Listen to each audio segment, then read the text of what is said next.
2 araw na Financial Management Refresher Training para sa taong 2025, matagumpay na naidaos sa Northern Luzon Command. Isang makabuluhang Financial Management Refresher Training ang matagumpay na isinagawa noong 17 hanggang 18 ng Hunyo taong kasalukuyan sa Cordillera Hall Camp Servillano Aquino, Tarlac City. Layunin ng naturang training na lalo pang hubugin ang kaalaman at kasanayan ng mga kinatawan ng bawat opisina ng NOLCOM ukol sa tamang proseso ng pamamahala ng kani-kanilang mga pondo. Ito ay alinsunod sa umiiral na mga patakaran ng accounting, Commission on Auditor COA at iba pang kaugnay na ahensya. Ang training ay pinangunahan ng Opisina ng Management Fiscal Office or OU10. Sa pambungad na pananalita ng kanilang Deputy U10 na si Major Michelle G. Basa, binigyang diin niya ang kahalagahan ng transparency, accountability at compliance sa paggamit ng pondo ng ating ahensya.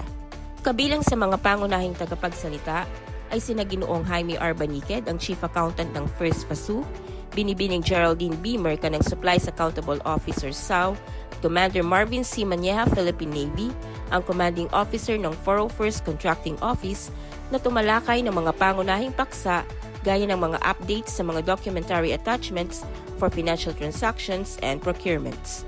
Upang mas lalong palalimin ang pangunawa ng mga kalahok sa mga ipinahayag na konsepto ng Financial Management Refresher Training, sumailalim sila sa aktwal na pagsasanay base sa iba't ibang senaryo upang mailapat ang kanilang mga natutunan sa aktwal na mga gawain kaugnay sa pamamahala ng kani-kanilang mga pondo.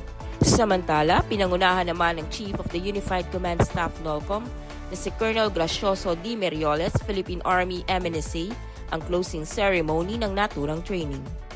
Sa kanyang talumpati, inihayag niya na mahalagang sariwain at alalahanin ang ating mga kaalaman upang masiguro na ang bawat sentimong ginagastos ng ating ahensya ay nagagamit ng tama at naaayon sa batas. Dagdag pa niya, ang training na ito ay hindi lang dito nagtatapos. Sa halip, ito ay simula pa lamang ng panibagong paninindigan tungo sa katapatan at kahusayan ng ating sistemang pinansyal. Nagwakas ang programa sa pamamahagi ng mga sertipiko sa mga lumahok at panawagan para sa mas maigting na pagtutulungan upang mapanatili ang maayos na financial practices sa bawat opisina ng NOLCOM. Inaasahan na ang mga natutunan ng mga kalahok ay maisabuhay at magamit sa kanilang pang-araw-araw na tungkulin. Mula dito sa San Miguel, Tarlac City, para sa Amyanan Reports, ako si Irish Ibe, nag-uulat para sa kapayapaan at kaunlaran. Mga kaamyanan, subscribe, like, and share our YouTube channel. Hit the notification bell below upang maging updated sa latest news and happenings sa Hilaga at Gitnang Luzon. Dito lamang yan sa Amyanan Media Channel.